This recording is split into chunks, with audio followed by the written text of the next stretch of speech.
آمین۔ ایک جنازہ گزرا، نبی صاحب تشریف فرما تھے، صحابہ نے اس کی تعریف فرمائی، بہت اچھا آدمی تھا۔ نبی صاحب فرمایا وجبت۔ اس کا جنازہ گزرا، سب نے اس کو برا کہا، نبی صاحب فرمایا وجبت۔ بعد نبی صاحب سے پوچھا یا رسول اللہ، پہلے جنازے کے بارے میں آپ نے فرمایا وجبت، اور دوسرے جنازے کے بارے میں آپ نے فرمایا وجبت۔ فرمایا کہ جس جنازے تم نے تعریف کی اس کے جنت واجب ہو،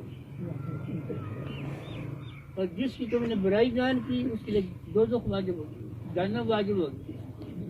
ہم تم شہاد اللہ فی الارض، اس قرآن عرضی پر تم اللہ تعالیٰ کی دعا، سب جتنے یہاں نماز جنازہ میں شریک ہیں، سب کے سب میرے بھائی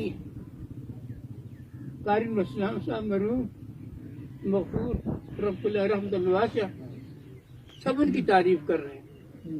مجھے اللہ کی رحمت سے یقین ہے کہ ان کے لیے جنت واجب ہوگی۔ اور بھائی کا جزا ہونا ایک بات یاد رکھو، اور دلوں سے بغض نکال دو، حسد بغض عداوت یہ نکال دو۔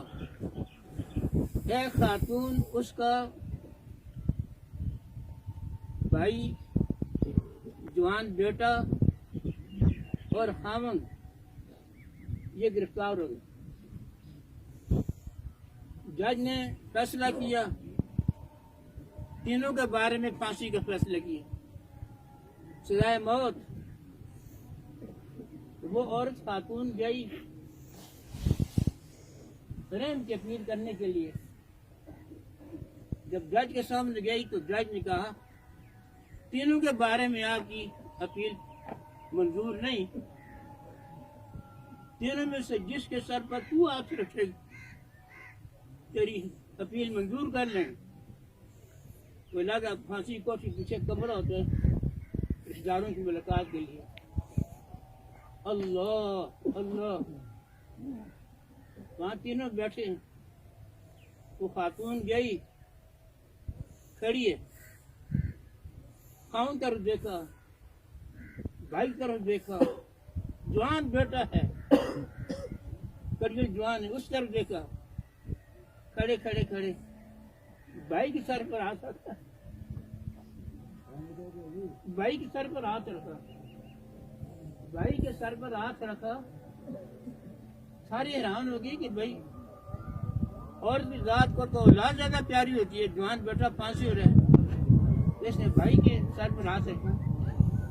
فرمایا کہ اگر بیٹا پھانسی ہو گیا، میں جوان عورت ہوں اور شادی کر لوں گی، خاوند پھانسی ہو گیا اور اللہ مجھے بیٹا دے دے، لیکن میرے ماں باپ کے بھائی مجھے نہیں دے پاتا۔ آج بھائی جن سے جدا ہو گئے، اللہ جل جلالہ کی روح کو ابدی سکون نصیب فرما، اللہ تعالیٰ کو جنت الفردوس میں جگہ نصیب فرما۔ یہ تعداد کریں۔